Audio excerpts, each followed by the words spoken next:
사이사차리트라 SAI-SATCHARITRA 제49장 기아길 하리카노바 아리케이엔 오비에이 소마데바 스와미 SOMADV에 스와미 3 나나사헵 찬도르카 NANASA HBCHANDORKAR 서드 프릴 리머네리 베다 VDAS와 프라나 PURANAS조차도 브라흐만 BRAHMA나 사드구루 세드-구르를 충분히 찬미하거나 묘사할 수 없는데 무지한 우리들이 어떻게 우리 사드구루 시리사이 바바를 묘사할 수 있겠는가? 차라리 무게 서약을 지키며 잠자코 있는 것이 최선이라 생각된다. 사실 침묵을 지키는 것 자체가 사드구루를 찬미하는 가장 좋은 방법이다. 그러나 이 바바의 뛰어난 자질과 성덕은 우리로 하여금 그 서약을 잊게 하고 입을 열어 그분의 이야기를 말하도록 영감을 준다. 좋은 음식도 함께 나눌 친구와 친지가 없다면 맛이 싱겁게 느껴지지만 그들이 함께할 때 음식은 더욱 풍미를 얻는다. 사이의 리라에리에레루 루어진 이사이를 라아무리타 SAILELAMRIT 사이의 행적이 담긴 감 미로운 넥타도 마찬가지이다. 이 넥타를 홀로 맛볼 수는 없다. 친구와 형제들이 함께 해야 한다. 많으면 많을수록 좋다. 이 이야기들을 영감 주시고 원하시는 대로 기록되게 하시는 분은 바로 사이 바바 자신이시다. 우리의 본분은 그분께 완전히 항복하고 그분을 명상하는 것이다. 순례, 서원, 희생, 자선보다 고행참회의 낫고 행보다 하리주 하나님을 예배하는 것이 낫다. 그러나 그 모든 것 중에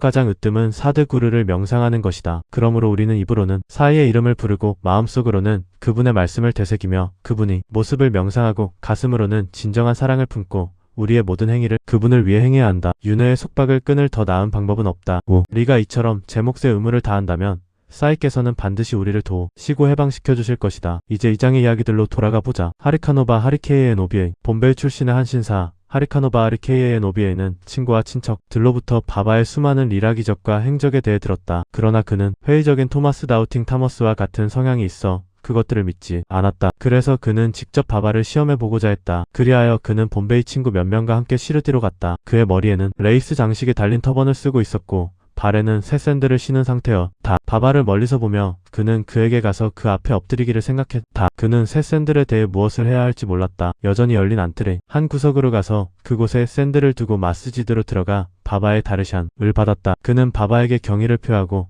바바에게 우디와 프라사드를 받고 돌아왔다. 그가 구석에 도착했을 때 그의 샌들이 사라진 것을 발견했다. 그는 헛되이 그것들을 찾았고 매우 실망한 채로 숙소로 돌아갔다. 그는 목욕을 하고 예배와 나이베디아를 드린 후 식사를 위해 앉았지만 그동안 그는 오직 그의 샌들만 생각하고 있었다. 식사를 마친 후 그는 손을 씻으러 나갔을 때 그에게 다가오는 마라타 소년을 보았다. 그는 손에 막대기를 들고 있었고 그 위에는 새 샌들이 매달려 있었다. 그는 손을 씻으러 나온 사람들에게 바바가 그에게 이 막대기를 들고 보내며 하리카 베타, 자리카 페타라고 외치며 거리를 돌아다니라고 했다고 말했다. 그리고 누군가 이 샌들을 주장하면 먼저 그의 이름이 하린, 그가 카의 아들인지 즉 카노바인지 확인하고 그가 레이스가 있는 터번을 쓰고 있는지 확인한 후 그에게 주라고 말했다. 이를 듣고 하린 카노바는 기분이 좋았다. 그는 소년에게 다가가 샌들을 자신의 것이라고 주장했다. 그는 소년에게 자신의 이름이 하리며 카카노바의 아들이 라고 말하고 레이스가 있는 터번을 보여주었다. 소년은 만족하고 샌들을 그에게 돌려주었다. 하리카노바는 그의 레이스가 있는 터번이 모두에게 보였고 바바가 그것을 보았을 것이라고 생각하며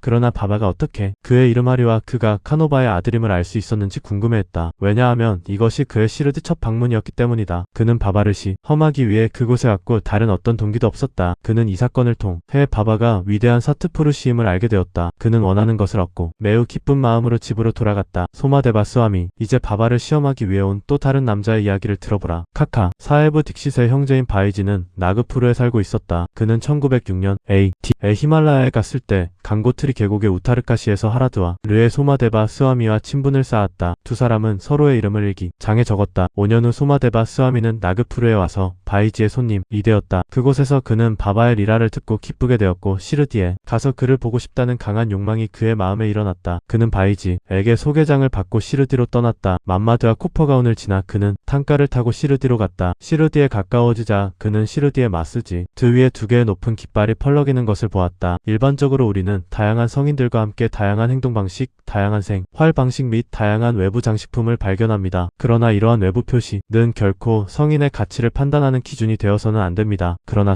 마데바 스와미와는 달랐습니다. 그가 깃발이 펄럭이는 것을 보자마자 그는 왜 성인이 깃발을 좋아해야 하는가?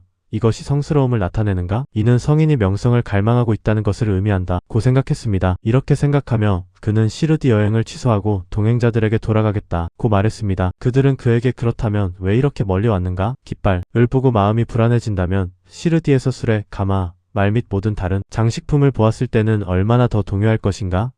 라고 말했습니다. 스와 미는 더욱 혼란스러워하며 나는 말, 가마, 그리고 탐탐을 가진 그런 사두들을 몇 번이나 보았고 그런 사두들을 보는 것보다 돌아가는 것이 나에게 더 낫다고 말했습니다. 이렇게 말하며 그는 돌아가려 했습니다. 동행자들은 그에게 그렇게 하지 말고 계속 가라고 압박했습니다. 그들은 그의 비뚤어진 사고방식을 멈추라고 요청하며 사두, 즉 바바는 깃발과 다른 장식품, 명성에 대해 전혀 신경 쓰지 않는다고 말했습니다. 그것은 그를 향한 사랑과 헌신으로 인해 그의 신도들이 유지하는 모든 장식품이 없습니다. 결국 그는 여행을 계속하고 시르디에 가서 바바를 만나도록 설득되었습니다. 그가 바바를 마당에서 보고 눈물이 가득 차고 묵임에 모든 악하고 핏뚤어진 생각이 사라졌습니다. 그는 마음이 가장 기쁘고 매료되는 곳이 우리의 거처이자 휴식처이다 라는 그의 구루의 말씀을 기억했습니다. 그는 바바의 발에 먼지에 몸을 굴리고 싶었고 바바에게 다가갔을 때 바바는 격렬해지며 큰 소리로 외쳤습니다. 우리의 모든 허세 장식품은 우리와 함께하라. 너는 집으로 돌아가라. 이 마스지드에 다시 오면 조심하라. 자신의 마스지드 위에 깃발을 날리는 자의 다르샨을 왜 받아야 하는가? 이것이 성스러움의 징후인가? 여기서 한순간도 머물지 마라. 스와미는 놀라서 깜짝 놀랐습니다. 그는 바바가 그의 마음을 읽고 그것을 말하고 있다는 것을 깨달았습니다. 그는 얼마나 전지전능한 분인지 알았습니다. 그는 자신이 가장 지혜롭지 않다는 것과 바바가 고귀하고 순수하다는 것을 알았습니다. 그는 바바가 누군가를 포옹하고 누군가의 손을 만지고 다른 사람들을 위로하고 어떤 이에게는 친절하게 바라보고 다른 이에게는 웃고 어떤 이에게는 우디프라사드를 주며 모두를 기쁘게 하고 만족시키는 모습을 보았습니다. 왜 그 혼자 그렇게 가혹하게 대해야 하는가? 진지하게 생각하며 그는 바바의 행동이 그의 내면의 생각에 정확히 반응하고 있음을 깨달았고 이로부터 교훈을 얻고 개선해야 한다는 것을 깨달았습니다. 바바의 분노는 숨겨진 축복이라는 것을 알게 되었습니다. 나중에 그의 바바에 대한 믿음이 확고해졌고 그는 바바의 열렬한 신도가 되었다는 것은 말할 필요도 없습니다. 나나사헤브 찬도르카르 헤마드판트는 이 장을 나나사헤브 찬도르카르의 이야기로 마무리합니다. 나나사헤브가 한번 마슬리드에서 말라사파티와 다른 사람들과 함께 있을 때 피자푸르에서 온 한 무슬림 신사가 가족과 함께 바바를 보러 왔습니다. 그와 함께 있는 베일을 쓴 여성들을 보고 나나사헤브는 떠나고 싶어 했지만 바바는 그가 그렇게 하는 것을 막았습니다. 여성들은 와서 바바의 다르샨을 받았습니다. 한 여성은 바바의 발에 인사하기 위해 베일을 벗었다가 다시 착용했는데 나나사헤브는 그녀의 얼굴을 보고 그녀의 드문 아름다움에 매료되어 다시 그녀의 얼굴을 보고 싶어 했습니다. 나나의 마음의 불안함을 아는 바바는 그 여성이 자리를 떠난 후 그에게 다음과 같이 말했습니다. 나나 왜 헛되이 동요하고 있습니까? 가게 할당된 일 즉 의무를 하게 두어야 하며 우리는 그들의 일에 간섭해서는 안 됩니다. 하나님은 이 아름다운 세상을 창조하셨고 우리는 그 아름다움을 감상하는 것이 우리의 의무입니다. 마음은 서서히 안정되고 차분해질 것입니다. 앞문이 열렸을 때 왜 뒷문으로 가야 합니까? 마음이 순수하면 어떤 어려움도 없습니다. 우리 안에 악한 생각이 없다면 왜 누구를 두려워해야 합니까? 눈은 그들의 일을 할 수 있습니다. 왜 당신이 부끄러워하고 비틀거려야 합니까?